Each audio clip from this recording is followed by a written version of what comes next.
Hello everybody and welcome. In this video I'm going to show you how to pair your headphones JBL Everest with your Android device. You have to start by open settings and now go to connected devices. After that click pair new device, and right here at the right ear cup we have this power button, this power slider, let's say.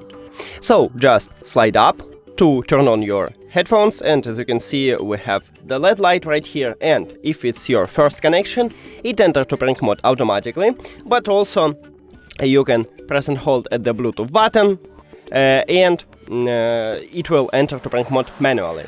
So we should see it at the device list and we can see it, just click on it and then click pair. That's it. Thank you for watching this video. If you found it helpful, please consider subscribing to the channel and leave the like on the video. See you later!